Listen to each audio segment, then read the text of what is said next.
Welcome to RT crime news. New బోయిన్పల్లికి చెందిన సయ్యదా సమ్రీన్ బానుకు 2019లో అదే ప్రాంతానికి చెందిన సయ్యద్ జునైద్ అహ్మద్ అనే వ్యక్తితో వివాహం జరిగింది.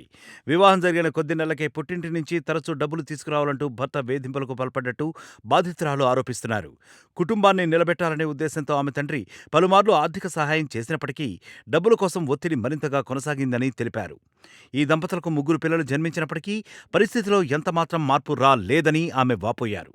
అదనపు కట్నం పేరుతో మానసిక, శారీరక వేధింపులకు గురిచేశాడని ఆరోపిస్తూ తనకు న్యాయం చేయాలని సంబంధిత అధికారులను కోరారు. For more updates always stay click down RT crime news. ये स्क्रिप्ट दी कि मेरे फादर मीडिया में माफ़ी मांगे और इसमें ये ओपनली थ्रेट कर रहे कि अगर एक्सीडेंटली या नेचुरली अगर मुझे कुछ हो जाए तो he and his parents will not be responsible for it, जिसकी वजह से मेरे फादर को थोड़ा मतलब कंफर्टेबल नहीं लगा कि ये सब हो रहा है। मतलब हम हमारे हाथों से हमारी बच्ची को अगर कल के दिन मतलब कुछ हो गया तो he will not be responsible, मतलब बच्ची को कुछ हो जाएगा करके मेरे फादर फिर उन लोग से बोलने लगाए माफ़ी मांगना है मैं मांग लेती हूँ, बट ये मीडिया में बोलना ये स्क्रिप्ट मैं एक्सेप्ट नहीं कर दूँ, आप लोग माफ़ी मांगो बोले मैं मांग लेती हूँ, जिस पे उन्होंने अग्री नहीं किया और विद इन 5 डेज इन्होंने तलाक नोटिस भेजी इलीगल तलाक नोटिस थी वो। हम आपको ये फर्स्ट नोटिस सर्व करें जिसमें ये इलीगल नोटिस है, ये नोटराइज भी नहीं कराई हुई है। कौन से ईयर में? 2026 को ये नोटिस दिए थे, जिसमें विटनेस को भी पता नहीं था कि ये तलाक के पेपर्स हैं। उनसे ये बोल के साइन करवाए कि कुछ ऑफिशियल डॉक्यूमेंट्स हैं इस पर साइन करो, क्योंकि वो जो विटनेस है वो उन लोग के फादर की कंपनी में एम्प्लॉय है, तो उनसे करवाए। फिर जुलाई 4 के दिन सेकेंड नोटिस हम आपको भेजे, ये नोटराइज कराई हुई है एडवोकेट के थ्रू, लेकिन इसमें जो साइन है विटनेस की, सेकेंड विटनेस की सेम जो एम्प्लॉय है उनसे ही करवाने की कोशिश करे, तो उस पर उन्होंने बोले कि मैं तलाक के मामले में मैं बीच में नहीं आता, मैं ये साइन नहीं करूँगा। तो उन्होंने क्या करे वो साइन कॉपी करके इस पर साइन करे सेकेंड नोटिस पे। तो फिर जब विटनेस को पता चला कि ये साइन मतलब मेरी साइन शो कर रही है उसमें सेकेंड नोटिस में, बट एक्चुअली मैं साइन नहीं करा था, तो फिर हम लोग उनसे कांटेक्ट करे, फिर उन्होंने के बाद मैं तुम्हारा घर लेके चले जाता हूँ। तो मैंने हर चीज़ मानी ताकि मेरा और मेरे बच्चों का घर मतलब बस जाए, हम फिर एक साथ एज ए फैमिली फिर रह ले। तो सितंबर 13, 2025 में ये केस लोक अदालत में विड्रॉ हुआ।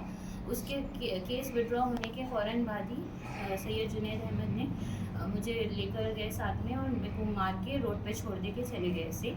उसके बाद फिर हमने यही चीज़ें जो मीडिएटर्स थे बीच में उनके रिश्तेदार उनको इन्फॉर्म किया, तो जब ये लोग भी इनको कन्फ्रंट करे तो ये लोग एक ही चीज़ बोले कि अब हम घर में नहीं बुलाते, और फॉल्स न्यूज़ बोल रहे थे ये लोग कि हम कंस्ट्रक्शन का काम स्टार्ट कर दिए वगैरह, तो अब तो हम घर में नहीं बुलाते, आप भी बीच में से हट जाइए।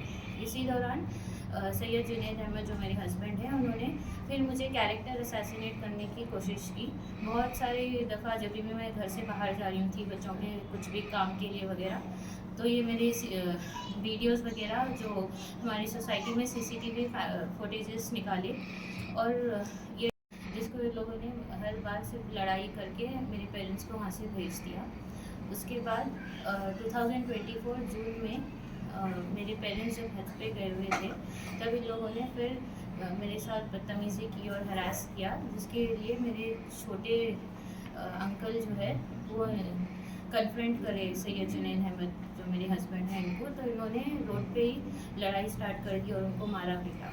उसके बाद ये सब चीज़ें हद से ज़्यादा बढ़ जाने की वजह से मैंने जून 2024 में dowry harassment case women's PS Begumpet में FIR दर्ज करवाई थी। इसके बाद सैयद जुनैद अहमद ने मुझे कांटेक्ट करने की कोशिश की और हर बार मतलब मना रहे थे ताकि किसी तरह ये केस विड्रॉ कर दूं मैं।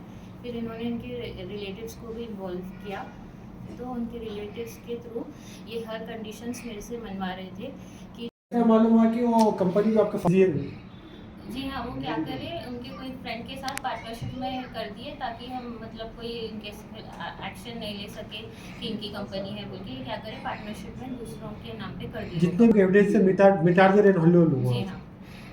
तो गवर्नमेंट पे आपका गवर्नमेंट पीएस कंप्लेंट करे, वुमेन पीएस पे कंप्लेंट करे आप, तो पुलिस का रिस्पांस कैसा है आपको, फिर क्या आप ओपिनियन करें? पुलिस इस दौरान बहुत ज़्यादा सपोर्टिव थी और बहुत ज़्यादा तरीके से लोग इन्वेस्टिगेशन करे, वुमेंस पुलिस स्टेशन वाले भी और बोइनपल्ली पीएस भी। हमारी जुडिशरी और पुलिस से यही अपील है कि इनके ऐसे फ्रॉड इंसान के खिलाफ सख्त से सख्त कार्रवाई हो और मुझे और मेरे मासूम बच्चों को इंसाफ मिले। आप कोर्ट में भी केस डाले, आप तो कोर्ट से क्या करना चाहेंगे? अभी जो चीटिंग केस करे फॉर्जरी सिग्नेचर्स के लिए, उसके ऊपर क्या बोलना चाहेंगे?